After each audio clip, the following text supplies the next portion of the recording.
नमस्कार दोस्तों, मैं सरिता कुमारी। आप सभी का मेरे यूट्यूब चैनल एसकेसी वीडियो क्रिएटर में बहुत बहुत स्वागत है। तो आज हम बात करेंगे एमए हिंदी के प्रथम सेमेस्टर की जो पुस्तक है मध्यकालीन काव्य, उसके जो कवि हैं सूरदास जी, उनकी भक्ति साधना के बारे में आज आपको बताऊंगी।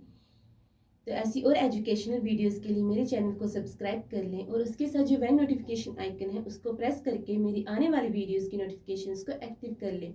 यदि आपको मेरा वीडियो पसंद आता है तो वीडियो को लाइक व शेयर करना ना भूलें। तो आज का जो महत्वपूर्ण प्रश्न है वो इस प्रकार से है, सूरदास जी की भक्ति साधना का विवेचन कीजिए। सूरदास जी जो थे वो हिंदी साहित्य के कृष्ण काव्यधारा के प्रमुख कवि माने जाते हैं। वो कवि होने के साथ साथ एक सच्चे भक्त भी थे। वह एक महान साहित्यकार भी थे। वह अपने काव्यों को, अपने रचनाओं को एक अच्छे तरीके से वर्णित करते थे। भारत में भक्ति की अति प्राचीन परंपरा रही है। भक्ति को सूत्र प्राप्त है, उनकी भक्ति को सूत्र प्राप्त है और अधिकांश विद्वानों ने इसे भक्ति तत्व का पहला उपजीव ग्रंथ माना है। परंतु उपनिषदों में इसका कुछ स्पष्ट संकेत मिलता है। जैसे विद्वानों ने अपने अलग अलग मत दिए हैं। जैसे व्यास जी के अनुसार पूजा आदि में प्रगाढ़ प्रेम होना भक्ति है।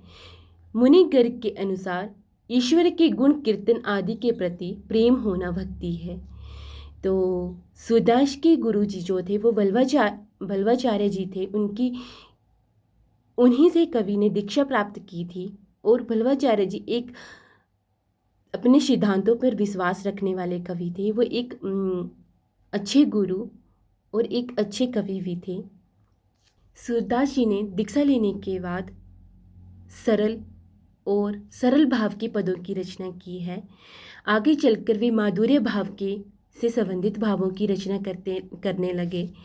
अंततः इनकी 4 भक्ति साधना देखी जा सकती है। पहली है दास्य भक्ति, दूसरी है सख्य भक्ति और तीसरी है वात्सल्य भक्ति और चौथी है माधुर्य भक्ति। तो पहली है दास्य भक्ति। भावना को सर्व कर्मों का अपहरण करते हुए हीनतापूर्वक अपने अपने सेवक मानना ही दास्य भक्ति कहलाता है। विनय अर्थात विनम्रता इस भक्ति का मूल आधार है।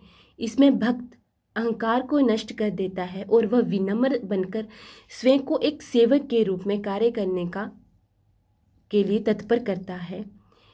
जैसे कि इसके सुर के पदों में 7 इसके वर्णन भी हैं। जैसे पहला है दीनता, दूसरा है मान मर्षता, तीसरा है भेदर्शना, चौथा है भतर्शना, 5वां है आश्वासन, छठा है मनोराज्य और 7वां है विचारणा। तो इसकी दूसरी भक्ति साधना है वो है सख्य भक्ति। तो सूरदास में सख्य भाव की भक्ति के असंख्य पद उपलब्ध होते हैं।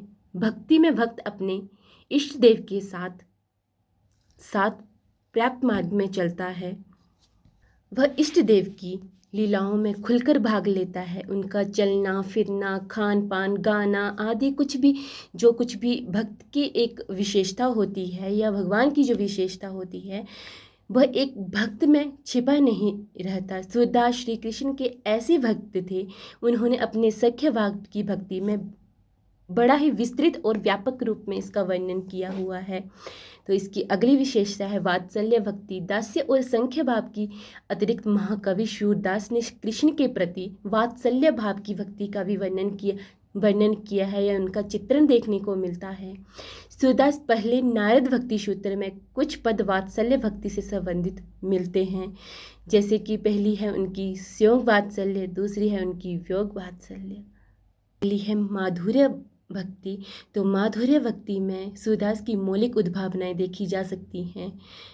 वह अपनी वाणी में प्रकृति की देन मानते थे। सूरदास ने इसी प्रेम भावना को ईश्वर भक्ति के रूप में वर्णित करने के लिए भक्ति प्रवृत्ति को मौलिक उद्भावना की है। श्रीमद् भागवत में भागवत की सुरसागर का आधार ग्रंथ है।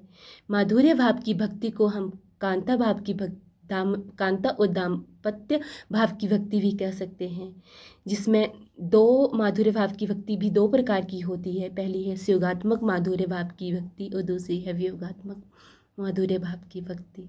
सूरदास की भक्ति भावना में नवदा भक्ति की सभी अंगों को महत्वपूर्ण स्थान दिया गया है। संक्षेप में हम कह सकते हैं कि सूरदास भगवान कृष्ण के अनंत भक्त थे। उन्होंने पुष्टि मार्ग की दृष्टि से सूरदास ने भगवान श्री कृष्ण की भक्ति का प्रतिपादन किया है। वास्तव में सूर्य की जितनी अनंत भक्ति कृष्ण के प्रति है, उतनी और किसी अवतार के प्रति नहीं है। सूरदास ने जितना प्रेम श्री कृष्ण की भक्ति भावना के प्रति अर्पित किया है, उतना प्रेम उनकी किसी और चीज़ के अवतार या किसी और वस्तु के प्रति नहीं देखा जा सकता। श्री कृष्ण के अवतार के ऊपर सूरदास जी ने बहुत ही अच्छी व्याख्या की हुई हैं। आपको मेरा वीडियो कैसा लगा कमेंट बॉक्स में ज़रूर लिखें। यदि आपको मेरा वीडियो पसंद आया है तो इसको लाइक व शेयर करना ना भूलें। Thanks for watching.